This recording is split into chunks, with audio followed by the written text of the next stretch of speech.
أعوذ بالله من الشيطان الرجيم. بسم الله الرحمن الرحيم.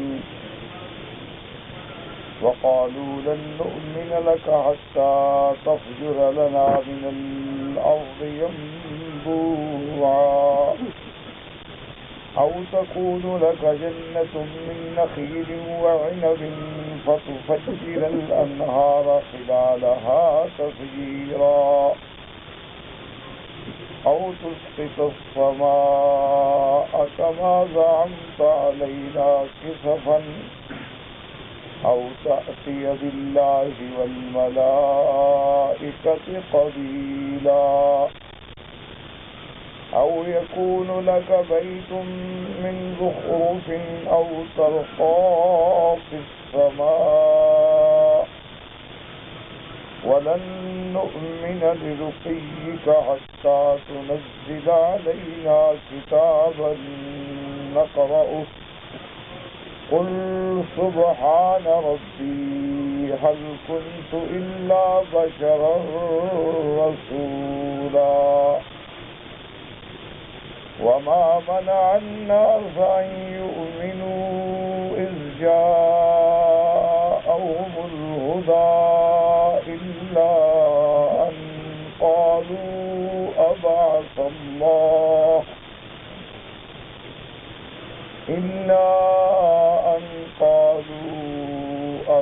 الله بشرا رسولا قل لو كان في الأرض ملائكة يمشون مطمئنين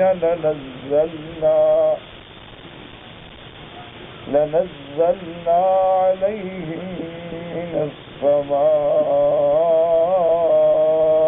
ملكا رسولا قل كفى بالله شهيدا بيني وبينكم إنه كان بعباده خبيرا بصيرا. سورۃ الاسراء کی ان آیات میں اللہ تبارک و تعالی نے کفار قریش کے سوالات کا ذکر فرمایا ہے. جیسا سابقہ آیات میں الحمدللہ ہم نے پڑھا تھا کہ یہود نے مدینہ منورہ میں اور کفار قریش نے یہودیوں سے سیکھنے کے بعد مکہ مکرمہ میں حضور صلی اللہ علیہ وسلم کی خدمت میں 3 سوال پیش کیے تھے اور ان کے سوالات کا مقصد اطمینان یا تسلی نہیں تھی بلکہ عناد تھا. نعوذ باللہ یعنی وہ نبوت کا امتحان لینا چاہتے تھے. ان 3 سوالات میں ایک سوال جو ہے روح کے بارے میں تھا اور ایک سوال جو ہے ان چند نوجوانوں کے بارے میں جو اللہ کی توحید کے لیے اپنا ملک چھوڑ کے ہجرت کر گئے اور ایک سوال اس بادشاہ کے بارے میں تھا کہ جو مطلع الشمس اور مغرب الشمس تک پہنچا ہے. اللہ تبارک و تعالی نے حضور صلی اللہ علیہ وسلم کو جوابات عطا فرمائے اور آپ نے بڑی تفصیل سے ان کو بتلایا کہ وہ اصحاب کہف کا یہ واقعہ ہے جس کا سورۃ الکہف میں ذکر ہے اور بادشاہ جو مطلع الشمس پہ یعنی سورج کے نکلنے کا مقام اور ڈوبنے کا مقام مغرب الشمس وہاں پہنچا ہے اس کا نام ذوالقرنین. اور تیسرا جو سوال ہے روح کے مطابق اللہ نے فرمایا بس اتنا فرما دیجئے کہ روح میرے رب کے امر کا نام ہے اس کی وضاحت کی ہے. یہ ایک ایسا سوال ہے جو تمہارے عقول سے ماورا ہے اور تم جتنا علم دیے گئے اور تھوڑا سا علم اور تھوڑے سے علم سے کیا مراد ہے کہ اللہ پاک نے تو بڑے علوم عطا فرمائے. اللہ تبارک و تعالی نے ہر مخلوق کو علم عطا فرمایا ہے اللہ تبارک و تعالیٰ نے سب سے زیادہ انسانوں کو علم عطا فرمایا، اور انسانوں میں سب سے زیادہ جو ہے اللہ نے انبیاء اور رسول کو علم عطا فرمایا، اور تمام انبیاء اور رسولوں سے سب سے زیادہ علم اللہ نے ہمارے آقا رحمت دو عالم سیدنا محمد رسول اللہ صلی اللہ علیہ وسلم کو عطا فرمایا۔ لیکن ایک بات کو ہمیشہ یاد رکھ لیں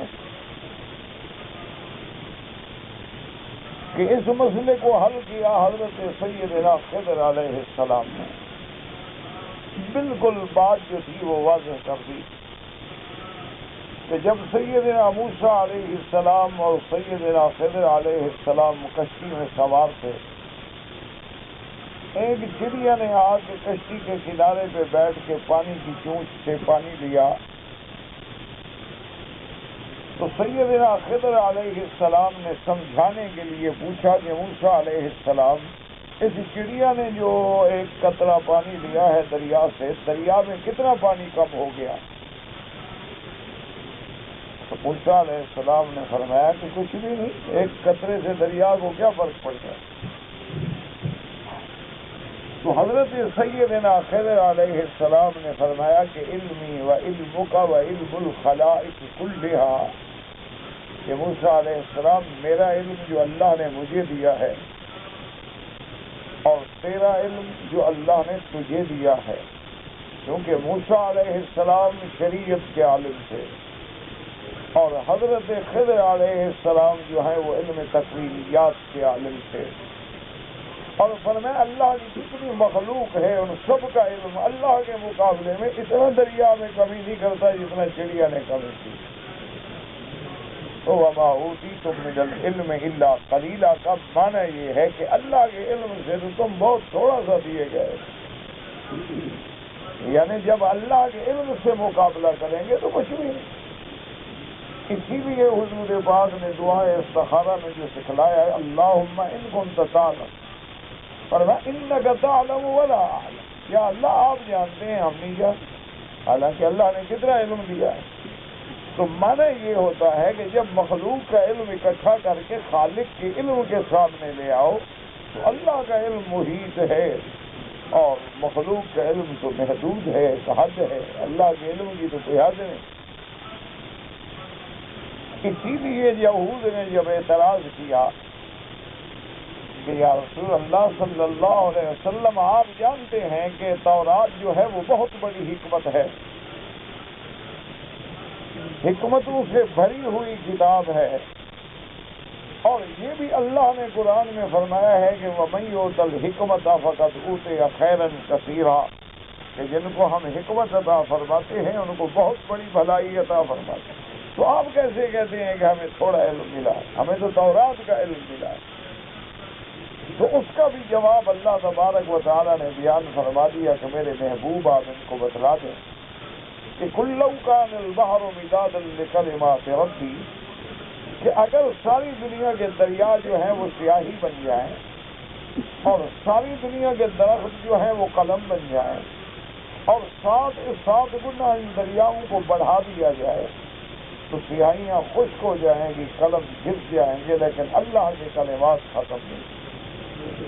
اس لیے اگر تم کچھ علم دیے گئے تو اس میں اترانے کی کیا ضرورت ہے؟ تمہیں تھوڑا سا علم دیا گیا۔ اور اس کے بعد اللہ پاک نے ارشاد فرمایا کہ میرا محبوب صلی اللہ علیہ وسلم، اللہ تبارک و تعالیٰ اس بات پر بھی قادر ہیں کہ جو علم دیا ہے یہ بھی چھین لیں، کیونکہ سب کچھ اللہ کے ہاتھ میں۔ اور اگر اللہ تبارک و تعالیٰ علم دے کے واپس لے لیں تو پھر کون ہے جو مدد کر کے آپ کو دلا دے؟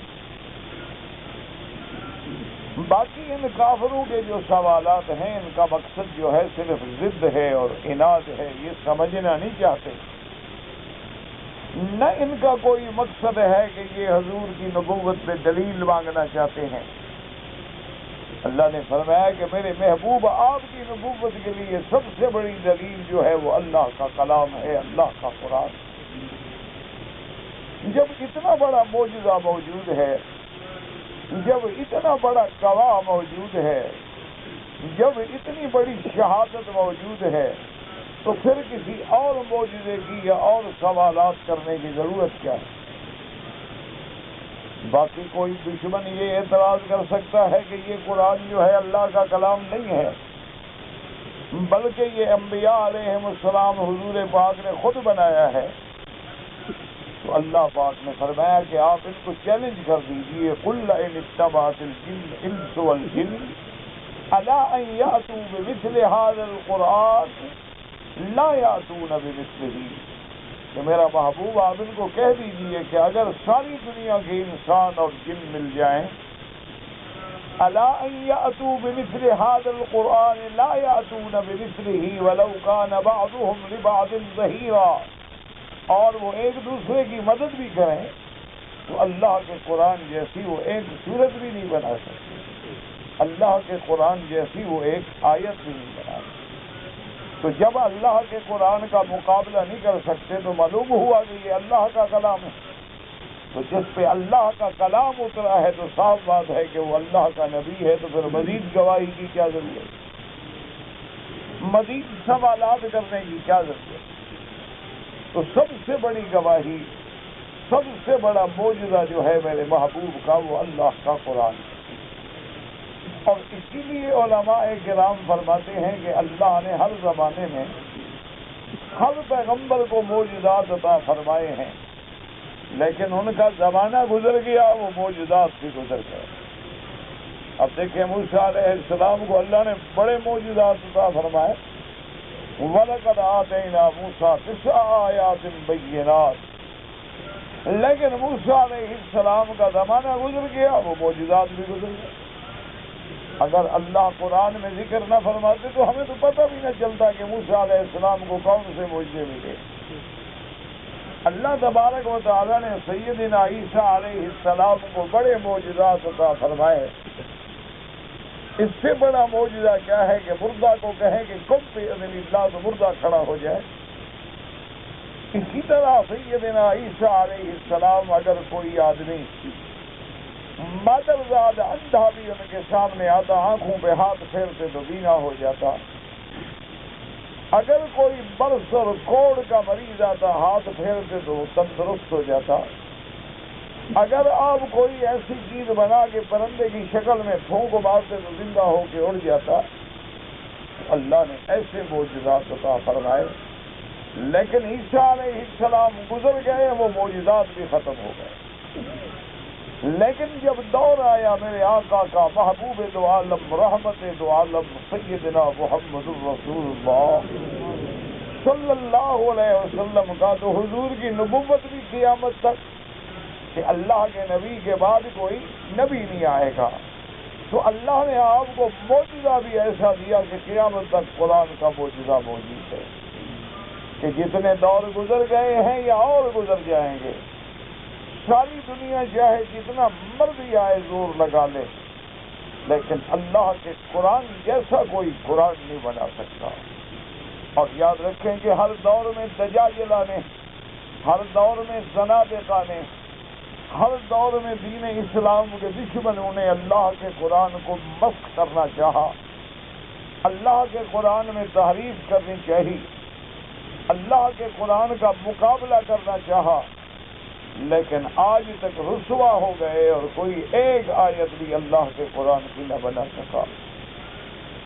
بعض لوگوں نے جیسے روافض نے کوئی نیا قرآن تو نہ بنایا، لیکن انہی آیات میں انہوں نے بھی تحریفات کی، یعنی آیات کو آگے پیچھے توڑ دیا، کچھ آیات میں ایک آدھے لفظ کا اپنی طرف سے اضافہ کر دیا، کسی جگہ ایک آدھی آیات میں سے ایک آدھے لفظ کی کمی کر دی، لیکن اللہ نے قرآن کی حفاظت کا ایسا بندوبست کیا ہے کہ قرآن جو ہے وہ صرف سفینوں میں نہیں بلکہ سینوں میں بھی محفوظ ہے۔ حضور کے صحابہ سے لے کر آج تک 1425 سال گزر چکے ہیں، ہر دور میں، ہر ملک میں، ہر شہر میں اللہ کے قرآن کے حافظ موجود ہیں۔ کوئی آدمی جرت نہیں کر سکتا کہ ایک آیت بڑھا دے، کوئی آدمی جرت نہیں کر سکتا کہ ایک آیت کو کم کر دے۔ آیت تو بڑی چیز ہے، زیر اور زبر میں بھی فرق نہیں کرے۔ اللہ پاک نے قرآن پاک کی حفاظت کی۔ اب دیکھو نا، جیسے ترجمہ مقبول میں بعض روافض نے کچھ آیات میں کیا ہے، جیسے یا ایھا الرسول بلغ ما انزل الیک من ربک، تو یہاں انہوں نے اضافہ کیا فی خلافت علی فإن لم تفعل فما بلغت رسالتہ۔ لیکن یاد رکھیں کہ یہ ایک ایسی بات ہے جو خود حضرت علی نے بھی کبھی نہیں پڑھی، جس کے لیے تم بھی آتی کر رہے ہو۔ کم از کم سیدنا علی تو یہ آیت پڑھ کے کھڑے ہو جاتے، بھئی اللہ کا قرآن میرے حق میں اتر چکا ہے۔ سیدنا ابو بکر کے دور میں، حضرت عمر کے دور میں، حضرت عثمان کے دور میں، حضرت علی خود اپنے دور میں تو شائع کر دیتے۔ لیکن خدا کی قدرت ہے، آپ دیکھیں کہ آج بھی صنعاء میں، یمن کے دارالخلافہ میں، اللہ تبارک و تعالیٰ کے قرآن کا معجزہ دیکھیں کہ وہ قرآن ملا جو سیدنا علی کے قلم سے لکھا ہوا ہے۔ یعنی سارا قرآن حضرت علی نے اپنی قلم سے لکھا ہے، کیونکہ حضرت علی کاتب الوحی تھے رضی اللہ تعالی عنہ، اور وہ قرآن بعینہ ہی موجود ہے۔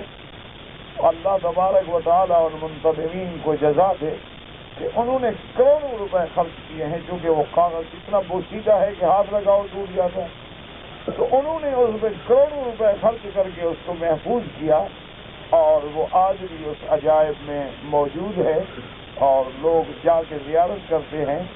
اور اللہ کی شان ہے کہ حضرت علی کا اپنے ہاتھ سے لکھا ہوا قرآن جو ہے، الف سے لے کر یہ تک یہی قرآن ہے جو سیدنا عثمان کا قرآن ہے، جس میں ایک حرف بھی آگے پیچھے نہیں۔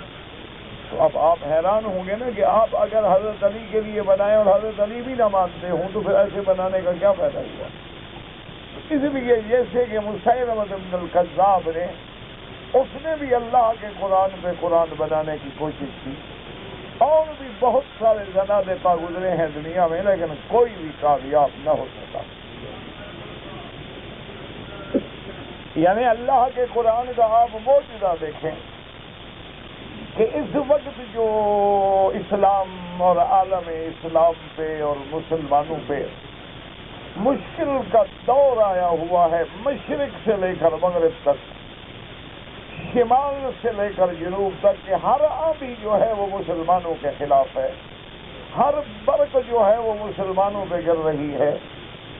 میڈیا کی دشمنی کا یہ عالم ہے کہ اگر 24 گھنٹے آپ بیٹھ جائیں اخبارات اور خبریں دیکھنے کے لیے، تو 24 گھنٹے میں یوں سمجھیں کہ 23 گھنٹے صرف مسلمانوں کے خلاف ہوں گے، 1 گھنٹے میں باقی دنیا کی خبریں ہوں گی۔ یعنی اس دور میں جبکہ ساری دنیا اسلام اور مسلمانوں کے خلاف زور لگا رہی ہے، اللہ کا فضل ہے کہ صرف یورپ میں ابھی چند مہینوں کے اندر 18,000 آدمی نے اسلام قبول کر لیا، اور ان میں وہ بڑے بڑے لوگ ہیں جن کا نام سن کے آپ حیران ہو جائیں گے، بڑے لوگ ہیں اور بڑے تعلیم یافتہ اور بڑے پڑھے لکھے، اور صرف وہ اسلام نہیں لے آئے، اسلام لانے کے بعد وہ اسلام کی خدمت کے لیے کمر بستہ ہو کے کھڑے ہو گئے، اور انہوں نے ریسرچ شروع کر دی۔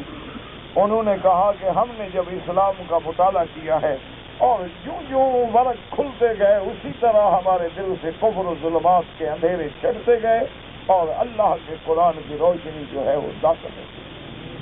تو اس لیے آپ اندازہ کریں، اس سے بڑا کوئی معجزہ ہے کہ آئے میں اس دور میں کہ جب اسلام کا نام لینا مشکل ہو، کہ اکبر نام لیتا ہے خدا کا اس زمانے میں، لیکن کافر مسلمان ہو جائیں، انگریز مسلمان ہو جائیں، اور بڑے بڑے لوگوں کے بیٹے بیٹیاں مسلمان ہو جائیں، اور بڑے بڑے پی ایچ ڈی اور بڑے بڑے ڈاکٹر مسلمان ہو جائیں، بڑے بڑے ان کے گلوکار جو ہے وہ مسلمان ہو جائیں، یعنی اس سے بڑا معجزہ قرآن کی حقانیت کا کیا ہو سکتا ہے کہ جیسے اللہ نے قرآن میں فرمایا تھا کہ میرے محبوب یہ کفر چاہتا ہے کہ یہ قرآن کے نور کو پھونکوں سے بجھا ڈالے، لیکن کفر تو ختم ہو جائے گا لیکن اللہ کے نور کو نہیں بجھایا جا سکے گا۔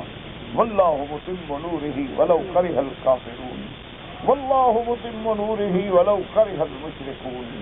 لیکن شرط یہ ہے کہ تم قرآن کو سمجھو اور قرآن میں تدبر کرو۔ لیکن ایک بات ہمیشہ میری یاد رکھ لیں کہ قرآن تب سمجھ آئے گا جب قرآن والوں سے دل لگاؤ گے، قرآن تب سمجھ آئے گا جب اہل قرآن سے تعلق رکھو گے، قرآن تب سمجھ آئے گا جب علماء سے تعلق ہوگا، قرآن تب سمجھ آئے گا جب اولیاء اللہ سے تعلق ہوگا۔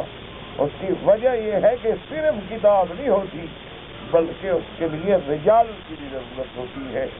اللہ تبارک و تعالیٰ نے جہاں تورات بھیجی ہے تو تورات نہیں بھیجی، ساتھ موسیٰ علیہ السلام کو بھی بھیجا۔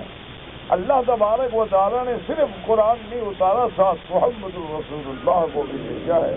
اور میرے محبوب نے 3 لاکھ کی جماعت پیدا کی جنہوں نے پورے عالم میں اور پوری دنیا میں اللہ کے قرآن کو پہنچایا ہے۔ اس لیے اللہ نے فرمایا کہ آپ ان کے سوالات میں غور ہی نہ کریں، آپ کی حفاظت، آپ کی نبوت، آپ کی صداقت، آپ کی رسالت کی دلیل جو ہے وہ اللہ تبارک و تعالیٰ کا قرآن۔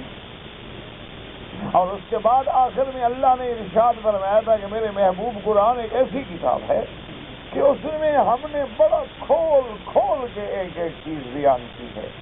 مسائل توحید پہ نظر ڈالیں تو قرآن پاک نے کیسے مسئلہ توحید سمجھایا ہے، مسئلہ الہ پہ نظر ڈالیں تو قرآن نے الہ کا مسئلہ کیسے سمجھایا ہے، مسائل نبوت و رسالت پہ نظر ڈالیں تو اللہ کے قرآن نے کیسے سمجھایا ہے، مسائل معاد اور قیامت پہ نظر ڈالیں اللہ کے قرآن نے کیسے سمجھایا ہے، اور اسی طرح اخبار پہ نظر ڈالیں، اسی طرح قصص انبیاء پہ نظر ڈالیں، اسی طرح احکام و حدود پہ نظر ڈالیں۔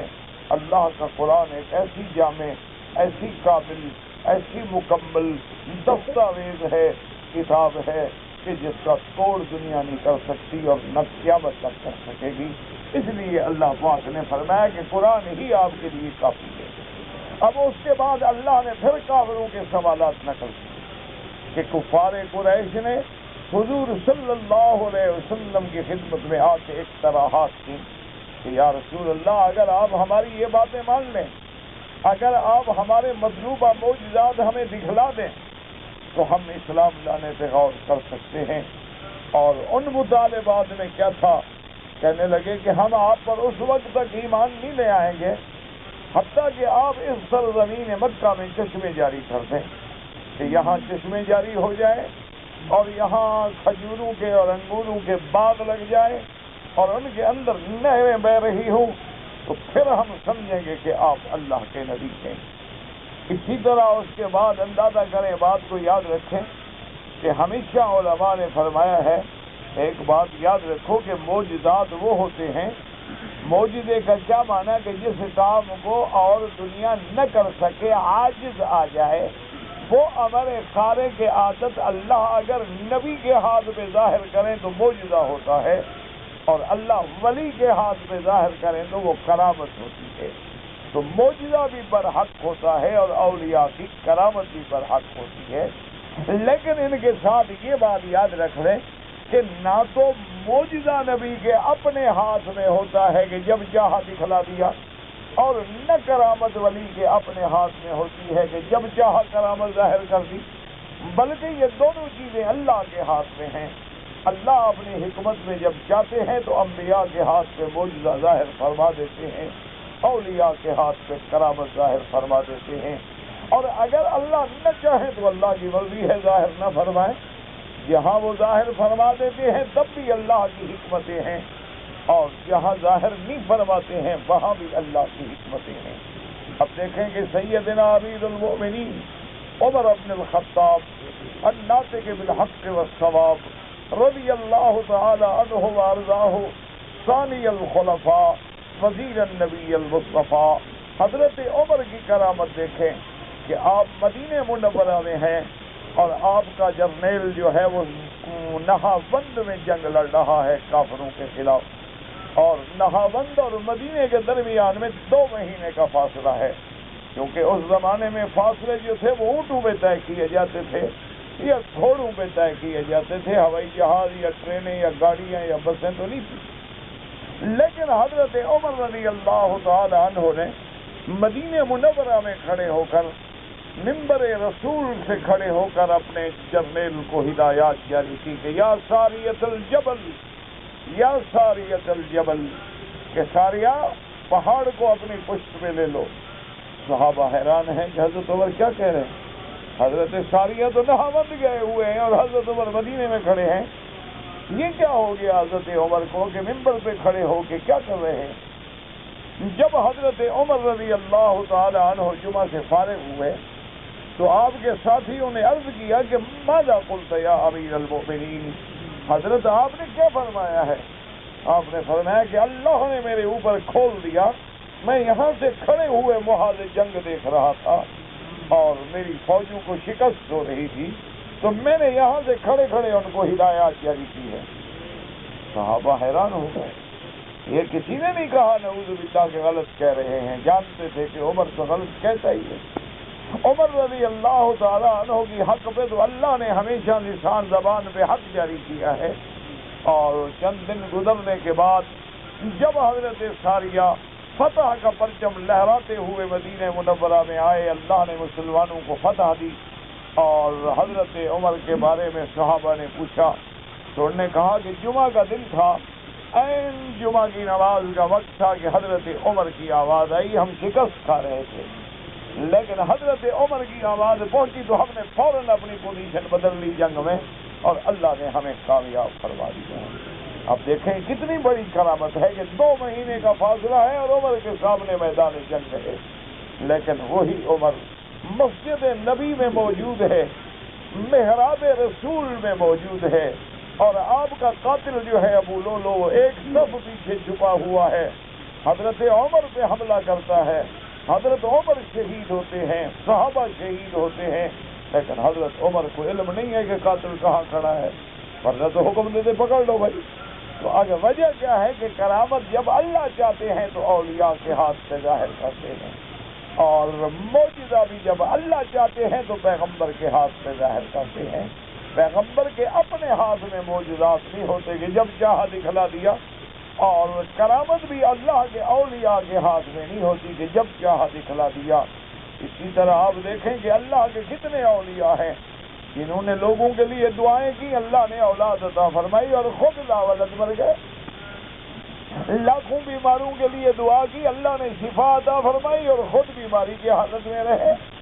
کتنے اللہ کے اولیاء ہیں جن کی زندگی بیماریوں میں گزری، جن کی زندگی ویل چیئر پہ گزری، جن کی زندگی جو ہے وہ بستر موت پہ گزری، لیکن لوگوں کے لیے دعا کرتے رہے اور لوگ ٹھیک ہوتے رہے۔ میں نے خود زیارت کی تھی، ایک بزرگ تھے ڈی جی خان کے علاقے میں، بہت ریتیلے علاقے میں، بہت دور افتادہ، بالکل ایک دور کا دیہات تھا۔ تو بہرحال اللہ پاک کو منظور تھا، کسی اللہ نے میرا سبب بنا دیا۔ میرے ایک دوست تھے نواب بہاولپور کے داماد، اب بھی ہیں ماشاءاللہ، تو وہ جا رہے تھے تو مجھے بھی ساتھ لے گئے، تو میں نے بھی ان کی زیارت کی ہے۔ ایک ہاتھ ان کا کٹا ہوا تھا اور ایک ہاتھ تھا، بایاں ہاتھ کٹا ہوا تھا۔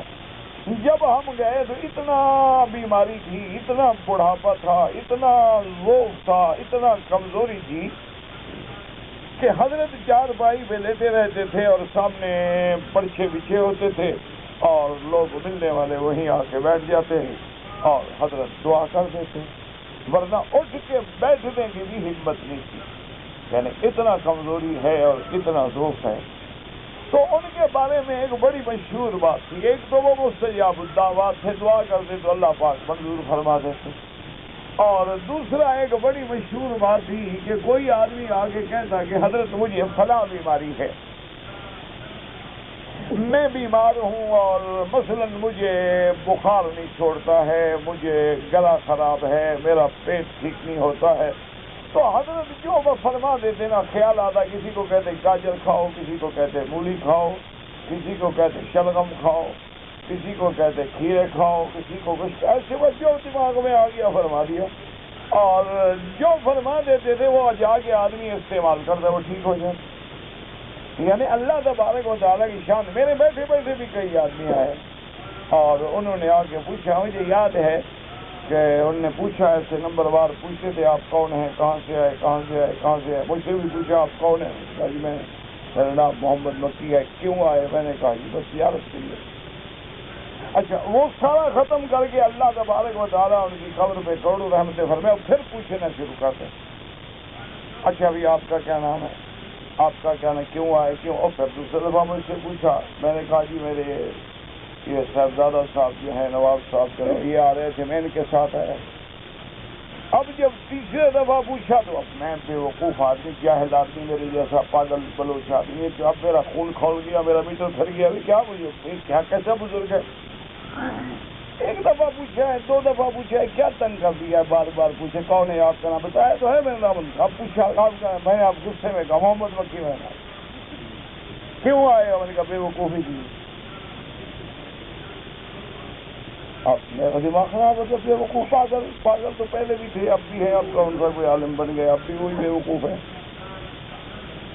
یہ اللہ کی مرضی ہے، اللہ کی جاہل سے بھی کام لے لے۔ تو اس کے بعد مجھے اشارہ کیا، فرمایا ادھر آ کے بیٹھو میرے ساتھ۔ میں اب غصہ بھی ہے اور ڈرتے ڈرتے بیٹھ بھی گیا چارپائی کے ساتھ۔ کہنے لگے میں اس لیے آپ سے بار بار پوچھ رہا تھا کہ تمہارا نام کیا ہے، تمہارے باپ کا نام کیا ہے؟ تو تمہارے والد کا نام جو آتا تھا میں وہ بار بار سننا چاہتا تھا۔ ذکر حبیب کم نہیں وصل حبیب سے، محبوب کا ذکر جو ہوتا ہے نا وہ ملنے سے کم نہیں ہوتا۔ وہ میرے محبوب تھے، اللہ کے عالم تھے، اللہ کے ولی تھے، میں ان کا نام سن کے لذت لے رہا تھا۔ کو ناگوار نہ گزرے کہ بھئی اس کو تو زیادہ پوچھ رہے ہیں اور ہم سے نہیں پوچھا، تو اس لیے میں سب سے برابر پوچھتا رہا۔ تو میں تو تمہارے والد کا نام سننا چاہتا ہوں، میں ان کے نام پر محبت کرتا ہوں، اس لیے میں بار بار کہہ رہا تھا اللہ کے بندے آپ تنگ ہو گئے۔ میں کہا حضرت بس بچپنا ہے، ہم یہ باتیں سمجھ تو سکتے نہیں ہیں۔ تو اچھا تیسری بات حضرت کی ہم نے یہ دیکھی کہ جو ہی وہ ایک ہاتھ اٹھاتے تھے دوسرا ہاتھ اٹھا، ایک ہاتھ دعا کے لیے اٹھاتے تھے، جو ہاتھ اٹھاتے تھے وہ جھڑیاں لگ جاتی تھیں آنکھوں، فوراً داڑھی بھیگ جاتی تھی روتے ہوئے۔ اور یاد رکھو کہ اللہ کی خشیت میں جس کا ایک آنسو بھی بہہ جاتا ہے نا، اللہ فرماتا ہے میرے بندے کو 500 سال کے لیے جہنم سے دور کر دے۔ اللہ تبارک و تعالیٰ یہ آنسو ایسا موتی ہے کہ اگر محفوظ رکھ دیا جاتا ہے وہ جہنم کی آگ کو بجھا دیتا ہے۔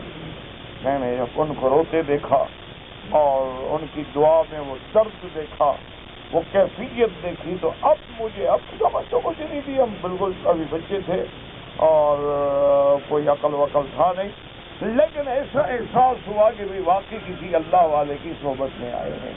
کیونکہ علماء نے لکھا ہے اور روایات میں بھی آتا ہے کہ کسی اللہ کے ولی کی پہچان کرنی ہو تو کیسے پتہ لگے؟ اب ہم اللہ کا ولی ڈھونڈنا چاہتے ہیں، کیسے ڈھونڈیں؟ تو علماء نے لکھا اذا رؤوا ذکر اللہ، جن کے دیکھنے سے اللہ کی یاد آ جائے سمجھو یہ اللہ کا ولی ہے۔ جس کی صحبت میں بیٹھے ہوئے اللہ یاد آئے، جس کی صحبت میں بیٹھے ہوئے گناہوں سے نفرت ہو، جس کی صحبت میں بیٹھے ہوئے دین کی طرف طبیعت کا رجحان ہو جائے، جس کی باتیں سننے کے بعد طبیعت چاہے کہ میں اور قرآن سنوں، اس لیے اللہ نے فرمایا وہ اللہ کے اولیاء ہوتے ہیں۔ تو مجھے آج بھی یاد ہے، اللہ ان کی قبر پہ کروڑوں رحمتیں فرمائے، کہ میں نے اجازت لی، میں نے کہا حضرت ہم نے بہت سفر کرنا ہے، تو فرمانے لگے اچھا بھائی تو ایک تو کھانا فقیر کی روٹی کھا کے جاؤ، وہ روٹی بھی نہیں کہتے تھے، مانی کہتے تھے، مانی کھا کے جاؤ، اور اچھا اگر جاتے ہو تو مجھے یاد ہے 10 یا 20 روپے کتنے تھے مجھے دیے، کہنے لگے کہ بھائی یہ فقیر کی طرف سے قبول کر لو، میرے پاس یہی ہے، بس یہ میری طرف سے ہدیہ سمجھ لو، نذرانہ سمجھ لو، کھانا سمجھ لو، قبول کر لو۔ میں اب میرے طبیعت سے پہلے بھی اثر ہو چکا، اب دیکھیں یعنی وہ کہتے جاؤ گاجر کھاؤ، ٹھیک ہے، خود بیمار ہیں، خود ٹھیک نہیں ہوتے، خود بستر پہ ہیں بیچارے، ہاتھ کٹا ہوا ہے، بستر پہ ہیں، مریض ہے، اٹھ کے نہیں بیٹھ سکتے، خود کیوں نہیں کھا لیتے بھی کوئی چیز ٹھیک ہو جائے؟ تو یہ اللہ کا نظام ہے۔ اللہ تبارک و تعالیٰ چاہتے ہیں وہ کبھی اپنے بندوں کو تکلیف میں رکھتے ہیں اور ان کے درجات کو بلند کر دیتے ہیں۔ اللہ پاک ان کو جس مقام پہ لے جانا چاہتے ہیں وہ اپنے اعمال سے نہیں، اس امتحان کے ذریعے پہنچ جاتے ہیں۔ تو اس لیے اللہ تبارک و تعالیٰ کی مرضی ہو تو اولیاء کے ہاتھ سے کرامت ظاہر ہو جاتی۔ اس کے بعد انہوں نے دوسرا دیکھو کیا مطالبہ کیا کہ جی کھجوروں کے باغ لگ جائیں اور انگوروں کے باغ لگ جائیں۔ حالانکہ اللہ اگر چاہے تو کیا مکے میں باغ لگانا کوئی مشکل بات ہے؟ طائف میں لگ سکتے ہیں تو مکے میں کیوں نہیں لگ سکتے؟ 100 کلومیٹر پہ طائف ہے۔ طائف کا انگور پوری دنیا اس انگور کا مقابلہ نہیں کر سکتی۔ طائف کا انار دنیا کا انار مقابلہ نہیں کر سکتا۔ طائف کا گلاب جو ہے دنیا کا گلاب اس کا مقابلہ نہیں کر سکتا۔ تو اگر اللہ طائف کو آباد کر سکتے ہیں، اللہ تبارک و تعالیٰ طائف و مکے کے درمیان میں وادیوں میں کھجوروں کے باغ لگا سکتے ہیں تو مکے میں کیا مشکل تھی؟ لیکن اللہ تبارک و تعالیٰ کی حکمتیں یہ تھیں کہ میرے گھر میں نہ باغ ہوگا نہ انگور ہوں گے، میرے گھر میں تو دل کا سرور ہوگا۔ جو آئے میرے کعبے کے لیے آئے، وہ انگوروں کے لیے نہ آئے۔ جو آئے وہ کعبے کے لیے آئے، وہ موسم کے لیے نہ آئے۔ جو آئے وہ خالصتاً اللہ کی زیارت کے لیے آئے، اور کوئی اٹریکشن کوئی کشش بھی نہ ہو، ورنہ اللہ کے لیے کیا مشکل تھا۔ اب اس کے بعد دیکھیں کیا کہتے ہیں او تسقط السماء علینا کسفا من السماء، کہ محمد مصطفیٰ صلی اللہ، ہم آپ کو نہیں مانتے اور آپ کہتے ہیں کہ نہیں مانو گے تو اللہ کا عذاب آ گیا، چلو گرائیں آسمان کا ٹکڑا ہم پر، نعوذ باللہ۔ دیکھو ایسی بے وقوف ایسی قومیں ہوتی ہیں جو کہتی ہیں اللہ کا عذاب لے آؤ، مقابلہ ہے۔ کیوں مانتے ہی ہو نہیں؟ مانا یہ تھا کہ وہ نبی نہیں مانتے تھے، اگر نبی مانتے تو کبھی جرأت کرتے کہ عذاب اتارو۔ مقصد یہ تھا، انہوں نے کہا کہ یہ تو نبی نہیں ہے، اس لیے کہہ رہے ہیں کہ اگر آپ اللہ کے سچے نبی ہیں تو چلو آسمان کا ایک ٹکڑا گرا دیں۔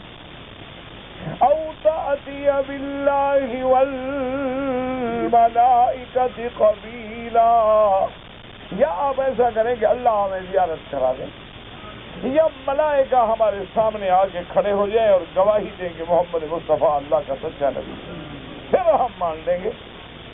یا کہنے لگے اچھا ہاں ایک صورت اور بھی ہو سکتی ہے، او ترقى في السماء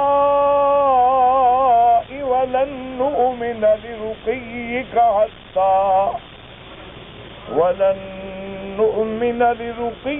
حتى تنزل علينا كتابا نقرأه، یا کہنے لگے محمد مصطفیٰ صلی اللہ علیہ وسلم، یا آپ ہمارے سامنے آسمانوں پہ جائیں، آپ ہمارے سامنے آسمانوں پہ چڑھیں، اور صرف یہ نہیں کہ آسمانوں سے جائیں بلکہ آسمانوں سے ہمارے نام اللہ میاں سے خط بھی لے کے آئیں، اللہ میاں ہمیں لکھیں گے فلان ابن فلان تم کو میں ہدایت کرتا ہوں، میرے نبی کو مان لو۔ جب وہ خط آئے گا ہم پڑھیں گے تو پھر ہم غور کریں گے آپ پر ایمان لانے کے لیے۔ یہ ساری چیزیں اگر کر دو، یاد رکھو اللہ تبارک و تعالیٰ یہ تمام چیزیں میرے مدنی کو دے سکتے ہیں، اور اگر غور کریں تو اس سے اللہ نے میرے مدنی کو بڑے معجزے دیے ہیں۔ قرآن سب سے بڑا معجزہ ہے، اور مکے کے اندر نہریں جاری ہونے کی کیا بات ہے، یہ سامنے جعرانہ موجود ہے جہاں حضور پاک نے غزوہ حنین کے موقع پہ قیام فرمایا، جب صحابہ نے کنواں کھودا، جسے بڑا عمرہ کہتے ہیں اصطلاح میں، نام اس کا جعرانہ ہے۔ جب کنواں کھودا گیا تو کچے کنویں ہوتے تھے، کنواں کھودا گیا پانی نکالا گیا تو انتہائی کڑوا پانی تھا۔ صحابہ نے عرض کیا کہ یا رسول اللہ تمام لشکر موجود ہے اور پانی کا یہ عالم ہے کہ اتنا کڑوا ہے کہ بندہ منہ میں نہیں ڈال سکتا۔ حضور صلی اللہ علیہ وسلم تشریف لائے، آپ نے فرمایا اب ڈول نکالو پانی کا۔ ڈول نکالا گیا، حضور نے اپنا لعاب دہن ڈالا اور آپ نے پڑھا، فرمایا اب اس کو پھر ڈال دو کنویں میں۔ صحابہ کہتے ہیں اس کے بعد جو ہم نے نکالا تو سب کڑواہٹ ختم ہو گئی تھی، وہ مٹھاس آ گئی محمد مصطفیٰ صلی اللہ علیہ وآلہ آلہ واصحابہ وسلم تسلیما کثیرا کثیرا۔ اسی طرح ایک دفعہ حضور پاک نے پیالے میں ہاتھ رکھا، فرمایا پانی بھر لو۔ صحابہ کہتے ہیں ایسے معلوم ہوا حضور کی انگلیوں سے نہریں چل رہی ہیں۔ تو اگر حضور کی انگلیوں سے نہریں جاری ہو سکتی ہیں تو مکے میں نہریں جاری ہو جانا کون سی بڑی بات تھی؟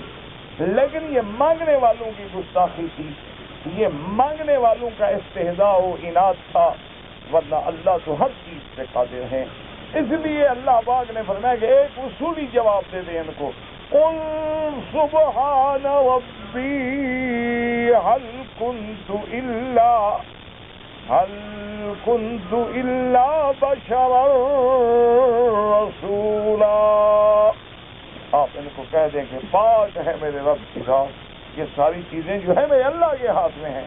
اللہ چاہے تو باغ لگا دیں، اللہ چاہے تو باغوں کو اجاڑ دیں، اللہ چاہے تو برباد جگہ کو آباد فرما دیں، اللہ چاہے تو آباد کو ویران کر دے. میرے رب کی ذات پاک ہے، اسی کے ہاتھ میں سب کچھ ہے. اور میں تو ایک انسان ہوں، میں تو بشر ہوں، اللہ کا رسول ہوں. اللہ نے مجھے اپنا پیغام دے کے بھیجا ہے، اللہ تبارک و تعالیٰ نے مجھے نبی بنایا ہے، اللہ پاک نے مجھے رسول بنایا ہے. تو یہ معجزات دکھلانا کسی بشر کے اپنے ہاتھ میں تو نہیں ہوتا، کسی انسان کے اپنے ہاتھ میں نہیں ہوتا. اور اسی سے یہ عقیدہ بھی اپنا صاف کر لیں. جو لوگ نعوذ باللہ بعض جاہل جو ہیں وہ انبیاء کو بشر نہیں مانتے، وہ حضور صلی اللہ علیہ وسلم کو بشر کہنے سے توہین سمجھتے ہیں. تو کیا اللہ اپنے نبی کی زبان سے ایسا لفظ کہلوائیں گے جو توہین کا باعث؟ اس لیے ہمیشہ یاد رکھیں اللہ نے حضرت آدم کے نام کے ساتھ آدم بھی فرمایا، آپ کو خلیفہ بھی فرمایا، آپ کو انسان بھی فرمایا اور آپ کو بشر بھی فرمایا. اللہ پاک نے فرمایا کہ اذ قال ربک للملائکۃ انی جاعل فی الارض خلیفہ. اب خلیفہ کا لقب بھی ہے. اور کہیں اللہ پاک فرماتے ہیں وَعَلَّمَ آدَمَ الْأَسْمَاءَ كُلَّهَا، وہاں اللہ نے آدم نام بھی دیا ہے. اور کہیں فرمایا انی خالق بشرا، میں ایک بشر بنا رہا ہوں مٹی سے. تو اس لیے ہمیشہ یاد رکھیں کہ لفظ انسان ہو، لفظ بشر ہو، یہ توہین نہیں ہوتی، بلکہ تمام انبیاء سیدنا آدم علیہ السلام کی اولاد میں ہیں، اور تمام انبیاء جن سے بشر ہیں، جن سے انسان ہیں، لیکن اللہ نے ان کو مقام یہ دیا ہے کہ ملائکہ بھی خادم ہیں اور جبریل بھی خادم ہے.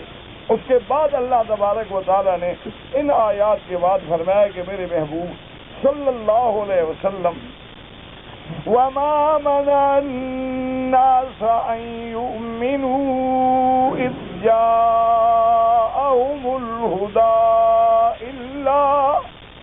إِلَّا أَن قَالُوا أَبَعَثَ اللَّهُ بَشَرًا رَّسُولًا. اللہ نے فرمایا میرا مدنی ان لوگوں کو یہی بات مانے ہے کہ بھئی ہم بشر کو رسول کیسے مان لیں؟ بھئی اللہ نے ہم جیسا انسان ہے اس کو نبی کیوں بنا دیا؟ اللہ پاک نے نبی بنانا تھا تو نوری نبی بناتے، اللہ پاک نے نبی بنانا تھا تو نوری مخلوق میں سے نبی آتا. یہ تو بشر ہیں، انسان ہیں، محمد ابن عبداللہ ابن عبد المطلب ہیں، ہماری طرح کھاتے ہیں، ہماری طرح پیتے ہیں، ہماری طرح ان کی بیویاں ہیں، ہماری طرح ان کی اولاد ہے، بیٹے بیٹیاں ہیں، ہماری طرح ان پہ دکھ بھی آتا ہے، تکلیفیں بھی آتی ہیں، پریشانیاں بھی آتی ہیں، خوشی بھی آتی ہے. یہ کیسے نبی ہو سکتے ہیں؟ تو لہذا یاد رکھیں کہ جاہلیت میں بھی مشرکین مکہ کو اور اس زمانے کے کفار کو یہ اعتراض تھا کہ بشر تو ہیں لیکن نبی نہیں ہے، کہ بشر نبی نہیں بن سکتا. اور آج 1400 سال کے بعد بھی جاہل جو ہے وہ کہتے ہیں نبی تو ہے لیکن بشر نہیں ہے، کیونکہ نبی بشر نہیں بن سکتا. پتہ نہیں پوچھیں گے فرق کیا ہے ان کے عقیدے میں یا ان کے عقیدے میں. اللہ تبارک و تعالیٰ نے فرمایا اسی لیے انکار کرتے ہو. اللہ نے فرمایا ان کو بتا دو قُل لَوْ كَانَ فِي الْأَرْضِ مَلَائِكَةٌ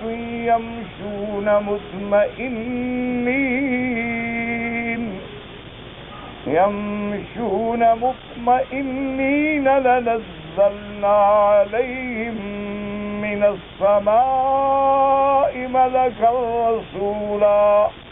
اللہ نے فرمایا میرا محبوب ہے ان کو بتا دو کہ بدبختو، اگر زمین میں فرشتے رہتے، اگر زمین میں نوری مخلوق رہتی جیسے تم رہتے ہو تو ہم نبی بھی فرشتوں سے بھیجتے، ان کی جنس میں سے ہم نبی بھیجتے. تو جب زمین پہ انسان آباد ہیں اور مقصود انسانوں کی ہدایت ہے تو یہ تو میرا احسان ہے کہ میں نے تمہاری جنس سے نبی بھیجا، تمہارے اندر نبی بھیجا تاکہ تمہارے قریب ہو اور تمہارے لیے اس کی باتوں پہ، اس کے اقوال پہ، اعمال پہ، افعال پہ عمل کرنا آسان ہو جائے۔ اگر زمین پہ نوری مخلوق ہوتی اللہ فرشتہ بھیج دیتے، اللہ تبارک و تعالی۔ اور اگر زمین پہ تو انسان رہتے ہوں لیکن نبی نوری بھیجا جائے، فرشتہ بھیجا جائے، تو اب فرشتہ اپنی اصلی شکل میں آئے تو تم دیکھ بھی نہیں سکتے ہو، اور اگر فرشتہ انسان بن کے آئے تو پھر بھی تم کہو گے یہ انسان ہے، اس کو ہم کیسے مانیں؟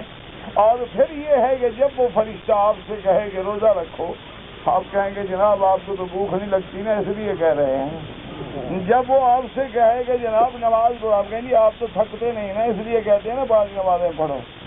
جب وہ آپ سے کہے کہ جناب زکوٰۃ دو، آپ کہیں گے آپ کو تو پیسے کی ضرورت نہیں ہے نا، ہمیں پتہ ہے نا زکوٰۃ دینا کتنا مشکل ہے۔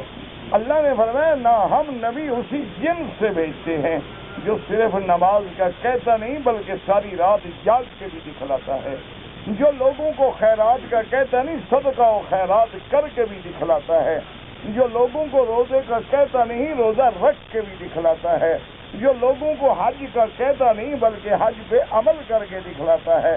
لقد کان لکم فی رسول اللہ اسوۃ حسنہ، میرے محبوب کے عمل تمہارے لیے اقتدا ہے، تمہارے لیے آپ مقتدا ہیں، تمہارے لیے امام الانبیاء ہیں، تمہارے لیے سب سے وہ ذات پاک ہیں جن کے قول کو کبھی رد نہیں کیا جا سکتا۔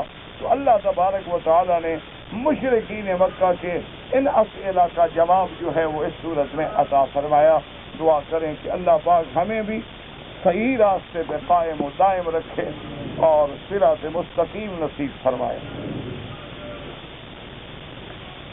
کہتے جی کہ جرابوں پر مسح ہوتا ہے یا نہیں ہوتا؟ میرا بھائی بات یاد رکھو، یہ مسائل کئی دفعہ ذکر ہو چکے ہیں اور میں نے کئی دفعہ عرض کیا ہے۔ پہلی چیز تو ایک یاد رکھو کہ فقہائے کرام کے درمیان جو اختلاف ہے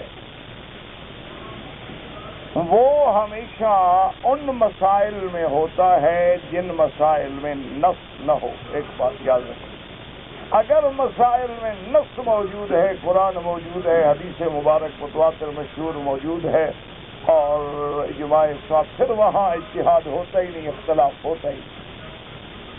تو اگر بات یاد رکھیں کہ جہاں تک جرابوں کے مسح کا تعلق ہے اس میں صرف اختلاف ہے، مسح جائز ہے، لیکن امام ابو حنیفہ رحمۃ اللہ علیہ فرماتے ہیں کہ جراب سے مراد وہ جراب ہے جو چمڑے کی بنی ہو، موزہ ہو یا منعل ہو، کہ اوپر کپڑا ہے لیکن نیچے چمڑا لگا ہوا ہے،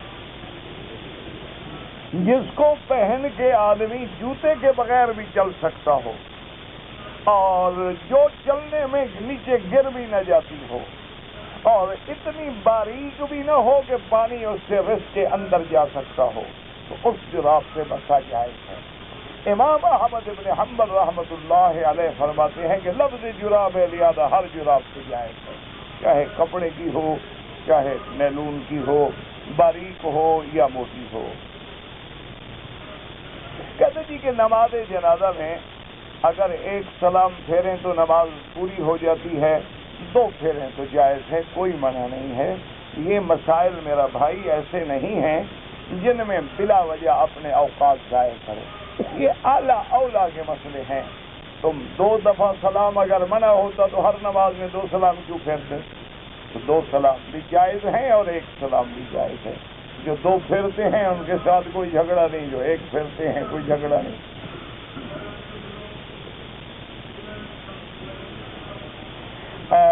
ایک آدمی نے عمرہ کیا ہے لیکن میقات سے بغیر احرام کے گزر گیا اور پھر احرام جدے سے باندھا۔ اب تمہارا عمرہ تو ہو گیا لیکن دم پڑ گئی۔ یاد رکھو کہ اگر کبھی ایسا ہو جائے، مثلا مدینہ شریف سے آپ آئے، کراس کر لیا، احرام نہیں باندھا، تو فوراً یا مدینہ شریف چلے جاؤ یا جوفہ رابو کے قریب جگہ ہے میقات ہے یا طائف میقات ہے، احرام باندھ کے عمرہ کر لو، پھر کوئی دم نہیں ہوتا۔ لیکن اگر کراس کر لو اور پھر عمرہ کیا لیکن عمرہ جدے سے کیا یا مسجد عائشہ سے کیا تو میقات تو ہے نہیں، یہ تو ہل ہے، اس لیے ایک بکری دم دینی پڑے گی کہ آپ نے میقات سے تجاوز کیا اور بغیر احرام سے کیا ہے۔ کہتے جی کہ اونٹ کا گوشت کھانے سے وضو ٹوٹ جاتا ہے، امام احمد بن حنبل کے نزدیک ٹوٹ جاتا ہے، اور احناف کے نزدیک وضو لغوی ہے۔ کیا مانا؟ وہ کہتے ہیں ہاتھ دھو لے اور کلی کر لے، مزید وضو کی ضرورت نہیں ہے۔ نہیں، آپ کا کیا خیال ہے؟ یعنی اسی مسئلے پہ آج کل اسلام اٹکا ہوا ہے۔ جب کافر آپ سے لڑائی کرے گا، پوچھے گا کہ تم وضو کرتے تھے گوشت کھا کے یا نہیں کرتے تھے، کیا خیال ہے؟ تو کیوں اللہ کے نبی کی امت کو ان مسائل میں الجھا رہے ہو؟ یہی مسائل باقی رہ گئے ہیں۔ آمین زور سے کہو یا ایسا کہو، مسا جراب سے کرو یا نہ کرو، بس یہی مسئلے رہ گئے۔ اب امت کا یہ مسئلہ حل ہو جائے، سارے مسئلے حل ہو جائیں۔ خدا کے بندے، اس وقت حضور کی امت بڑے امتحان سے گزر رہی ہے۔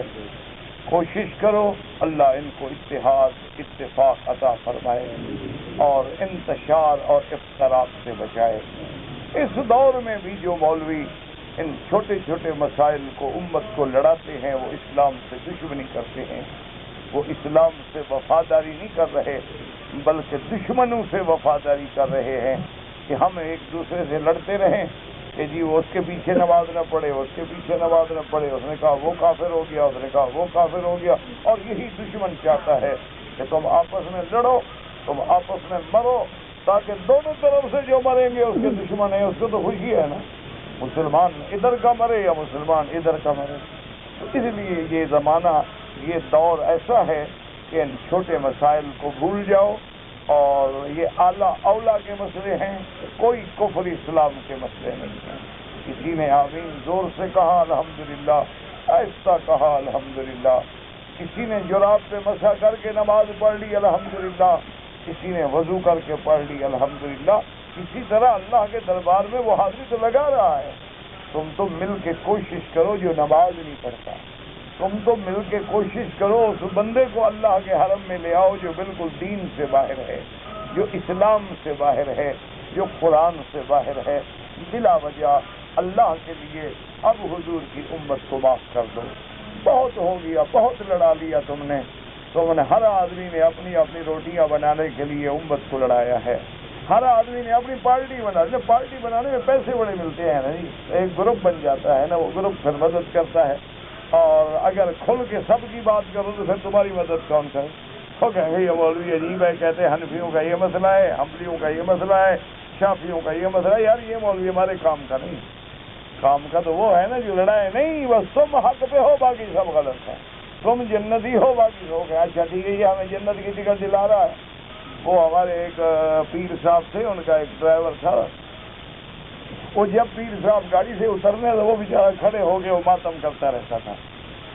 وجہ کیا تھی کہ پیر صاحب تنخواہ تو دیتے نہیں تھے، میرے خیال میں انہوں نے یہی سمجھایا ہوگا کہ تم گاڑی چلاتے رہو، میں تمہیں جنت کی ٹکٹ دلوا دوں۔ نہ غریب کو تنخواہ دیتے تھے نہ کپڑے دیتے تھے۔ تو جہاں پیر صاحب اتر کے اندر جا رہے ہو، باہر کھڑے ہو کے پھر پیر صاحب کا برسیہ پڑتا کہ جناب یہ پیر صاحب ہیں، دیکھو یہ کپڑا بھی میرے پاس 3 سال سے یہی کپڑا ہے، نہ مجھے تنخواہ دیتے ہیں۔ لیکن پیر صاحب نے سمجھایا ہوا تھا کہ جب جنت کی ٹکٹ دینی ہے تو تنخواہ لے کے کیا کرو گے؟ تو بہرحال خدا کے لیے حضور کی امت کو نہ لڑائیں۔ جی کہ ایک آدمی ہے پاکستان میں دم کرتا ہے، جو لوگ جادو کرتے ہیں وہ ان کے جادو کو پانی پہ پڑھ کے دیتا ہے، جادو توڑ دیتا ہے، بیماری ہو تو پانی پڑھ کے دم کر دیتا ہے، درود پڑھتا ہے، ٹھیک ہے، کوئی بات، اچھی بات، اچھا کرتا ہے۔ جو جادوگروں کا دشمن ہو وہ سمجھو حضور کی سنت پہ چلنے والا ہے۔ تو اور جب وہ بھی قرآن پڑھتا ہے، درود پڑھتا ہے، الحمدللہ ثم الحمدللہ، کیونکہ جادو کرنا، کرانا، پڑھنا، پڑھانا کفر ہے۔ اللہ پاک ہر مسلمان کو بچائے۔ باقی قرآن پڑھ کے دم کرے، درود پڑھ کے دم کرے، سب جائز ہے۔ کہتے جی ہمارے ملک میں جمعرات کو 40 دن تک جب کوئی مر جائے تو مولویوں کو، طالبوں کو بلا کے ختم کرواتے ہیں، تو طالب روٹی کہاں سے کھائیں؟ صحیح، اگر ختم نہ کروائیں، تم نے کبھی روٹی پہنچائی ہے ان کو؟ وہ بھی تمہارے مردوں کے ذریعے کھائیں گے، زندہ نہیں دو گے تو قبر والوں کے ذریعے کھائیں گے، کھانا تو ہے نا۔ بہرحال یہ بدعت ہے، اور بدعت سے بچے۔ اپنے رشتہ داروں کے لیے خود قرآن پڑھو، خود خیرات کرو، صدقات کرو، ان کو ثواب پہنچاؤ۔ کہتے جی ہمارے ملک میں جنازے کے بعد دائرہ بناتے ہیں، قرآن پھراتے ہیں، سب بدعات ہیں، بالکل بدعات ہیں، منکرات ہیں، جس کا قرآن و حدیث سے کوئی تعلق نہیں۔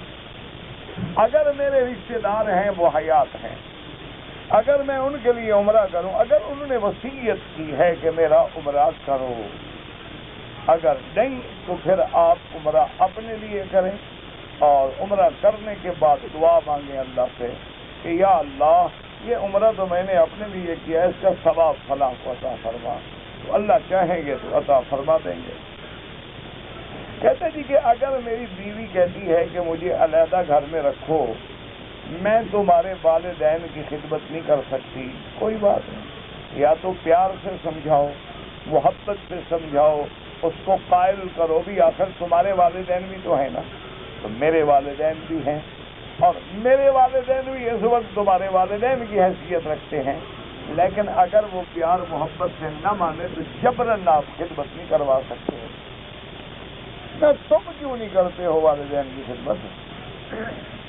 بیوی سے کروانی ہے، تم کوئی آسمان سے اترے ہو، تمہارے ہاتھ پاؤں میں مہندی لگی ہوئی ہے، تم جب اپنے ماں باپ کی خدمت کرو گے تو بیوی کو حیا آئے گی، تم کہتے ہو میں تو اکڑا رہوں، تم خدمت کرو، کیوں وہ کیوں کرے بھائی؟ تم ایک دن والد کے کپڑے لے کے بیٹھ جاؤ دھونے کے لیے، دیکھو بیوی کو حیا آتی ہے کہ نہیں آتی؟ تم اپنی ماں کے کپڑے دھونے بیٹھ جاؤ، ماں کو مٹھیاں بھرو، باپ کو مٹھیاں بھرو، دیکھو 4 دن کے بعد بیوی حیا کرتی ہے کہ نہیں کرتی؟ تم بھی تو دوسرے پہ آرڈر چلاتے ہو نا، تم خدمت کرو، تم نے میری ماں باپ کی، اور تم کیوں نہیں کرتے ہو؟ بیوی پہ کوئی فرض نہیں کہ والدین کی خدمت کرے، بیوی کو گھر علیحدہ ذمہ داری ہے تمہاری، خرچہ بھی دو گے، گھر بھی دو گے، بیوی پہ ضروری ہے کہ کھانا تیار کرے، ہاں جو شوہر کی جو خدمت ہے وہ اس کی ذمہ داری ہے۔ کہتا جی میرا عمرہ قضا ہو گیا، میں مزدوری کے لیے حرم آیا تھا، بس جو ہو گیا بس اللہ قبول فرمائے، غریب آدمی جو گزر گیا، زیادہ وضاحتیں نہ پوچھو۔ کہتے جی کہ اب جو مسلمان آپس میں لڑ رہے ہیں ان کا فتویٰ پوچھنا ہے تو کسی مفتی سے پوچھو، میں مفتی تھوڑا ہوں۔ ہمارے علاقے میں جب آدمی خیرات کرتا ہے تو چند آدمی قرآن مجید کی تلاوت کرتے ہیں، یہ میرا بھائی یہ رواج بن گیا ہے کہ خیرات پر مولوی کو بلاتے ہیں، وہ ختم پڑتا ہے، یہ بدعت ہے۔ خیرات تم کرتے ہو، ثواب اللہ دیتا ہے، اس میں کسی مولوی کے پڑھنے پڑھانے کی ضرورت نہیں ہوتی ہے۔ چاول تمہارے ہیں، خیرات تمہاری ہے، ثواب دینے والا مولا ہے۔ تو یہ تو رواج بن گیا ہے کہ مولوی کو بلاؤ، پلیٹ رکھو، ختم پڑھاؤ، یہ سب بدعت ہے۔ پتہ نہیں، کہتے ہیں میرے کو ایک آدمی نے کہہ دیا برمیل سے پانی لو، پتہ نہیں کیا لکھا ہے، مجھے نہیں سمجھ آیا۔ میں نے اپنی اولاد کو مدرسوں میں تعلیم کے لیے داخل کرایا، قرآن مجید حفظ کرنے کے لیے، انہوں نے 18 پارے پڑھ کے بھول گئے، اللہ ہدایت دے، ان کے لیے دعا کرو۔ اور ایک بات یاد رکھا کرو کہ ہر بچہ حافظ نہیں بنتا، یہ ہمارا بھی ایک غلط دماغ ہے کہ ہر آدمی چاہتا ہے میرا بچہ حافظ بن جائے، میرا بچہ حافظ بن جائے۔ اللہ کے بندے دیکھو اس میں صلاحیت ہے، اس کا ذہنی رجحان ہے، ورنہ اس کو کیوں گناہ گار کرتے ہو کہ قرآن پڑھ کے بھول جائے اور قیامت میں پکڑا جائے۔ ایک بچے کا ذہن ہے وہ کہتا ہے میں سکول پڑھوں گا، ایک بچے کا ذہن ہے وہ کہتا ہے نہیں میں سکول نہیں پڑھتا، میں تو دین پڑھوں گا۔ جیسے بچے کا ذہن ہو دیکھو، تیار کرو۔ اب دیکھو نا وہ بیچارے بلا وجہ گناہ گار ہو گئے، قرآن پڑھ کے بھلا دینا جو ہے گناہ کبیرہ ہے۔ بہرحال ان کے لیے دعا کرو اور ان بچوں سے کہو کہ بابا جو مرضی آئے تم پڑھو، لیکن روزانہ تھوڑا تھوڑا قرآن بھی پڑھا کرو، چاہے یاد ہو سکے نہ ہو سکے، لیکن تم اس گناہ سے تو بچ جاؤ نا۔ یہ نہ کیا کرو۔ ہر آدمی نہیں عالم بن جاتا، ہر آدمی نہیں ڈاکٹر بن جاتا، ہر آدمی نہیں انجینئر بن جاتا۔ اللہ نے صلاحیتیں تقسیم کی ہیں، دماغ تقسیم کیے ہیں، فکر تقسیم کی ہے، عقل تقسیم کی ہے۔ تو اس لیے ہمیشہ بچے جب چھوٹے ہوں نا جی تو ان کو ذرا واچ کریں، ان پہ نظر رکھیں، ان کے رجحان کو دیکھیں کہ طبیعت کا رجحان کا کیا تقاضا ہے۔ بعض ایسے بچے ہیں ماشاءاللہ میرے ماموں تھے، بہت بڑے عالم، اللہ ان کی قبر پہ کرور رحمتیں فرمائے، اپنے دور میں شمس العلماء کا ان کو خطاب ملا، تو بڑے علماء میں سے تھے۔ تو بڑھاپے میں اس وقت ان کی عمر میرے خیال میں 60 کے قریب، تو وہ ہمیشہ اپنی بستی میں قرآن شریف کا ختم ہوتا پڑھاتے تھے تراویح، تو کسی شاگرد کو بلاتے بھی آگے تراویح سناؤ، کیونکہ خود تو حافظ نہیں تھے، تو جس حافظ کو بلایا ان کا میں آ جاؤں گا۔ جب رمضان المبارک میں ایک دن باقی رہا تو اس نے خط لکھا کہ حضرت میں بیمار ہو گیا ہوں، آپ میرے شیخ ہیں، ناراض نہ ہوں، میں نہیں تراویح پڑھا سکتا۔ تو مامو جان فرماتے ہیں کہ پہلی رات ہو گئی، تراویح ہوئی تو میں نے سورتیں پڑھی آخری، حافظ تو میں تھا نہیں، جو مجھے صورتیں یاد تھی قرآن کی تھوڑی تھوڑی پڑھ کے 20 رکعتیں پڑھا ڈالی، لیکن دل میں بڑا شرم آئے کہ کمال ہے، محروم ہو گئے قرآن سننے سے۔ تو دوسرے دن میں نے صبح ارادہ کر لیا، میں نے کہا اللہ بھیا تو تو قادر ہے، تو اگر ہمت دے دے تو روزانہ ایک سپارہ یاد کرتے تھے، رات کو تراویح میں سنا دیتے، 30 سپارے 30 میں مہینے کے 30 دن ختم ہوئے، قرآن بھی یاد ہو گیا۔ تو ایسے لوگ بھی ہوتے ہیں، ایسے لوگ بھی ہوتے ہیں کہ حدیث کا ایک لفظ پڑھا وہ بھول جاتے ہیں۔ اس لیے ہر بچے پہ نا دباؤ رکھا کرو، کچھ بچوں کو دیکھا کرو، چیک کیا کرو کہ ان کا ذہن کیا ہے۔ میں ویزا خریدنا بھی جائز نہیں، بیچنا بھی جائز نہیں، خریدا۔ اگر کوئی آدمی نے اپنے شرمگاہ کو کھجایا تو کوئی حرج نہیں، کچھ نہیں ہوتا، نہیں وضو ٹوٹتا، اسے عادتاً نہ کھجاتے رہو، لیکن اتفاق سے خرچی خارج ہو گئی تو کچھ نہیں ہوتا۔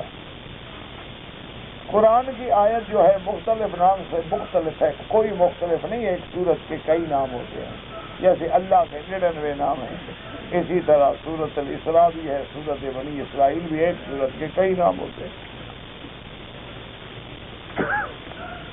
مسجد میں قرآن کی تلاوت بلند آواز سے کر سکتے ہیں اگر دوسرے کو تکلیف نہ پہنچے، اگر دوسرے کو تکلیف پہنچے تو پھر ایسا پڑھو۔ ہاں ایک استاد ہے، مدرس ہے، اگر آواز نہ پہنچے تو لوگ کیا سنیں گے، غریب۔ کہتے جی کہ شادی جب کریں تو مہر کتنا ہو، جتنا آپس میں طے کر دو، تھوڑا ہو گیا، کوئی پابندی نہیں، نہ زیادہ کی نہ کم۔ کہتے جی کہ قبر میں جب دفن ہوں گے تو کیا سوال ہوگا؟ سب سے پہلا سوال ہوگا من ربک، تو مومن کہے گا ربی اللہ۔ دوسرا سوال ہوگا ما دینک، مومن کہے گا دینی الاسلام۔ تیسرا سوال ہوگا ما تقول فی حق ھذا الرجل، وہ کہے گا محمد الرسول اللہ۔ اللہ سے دعا کریں اللہ ہم سب کو ثابت قدم رکھے۔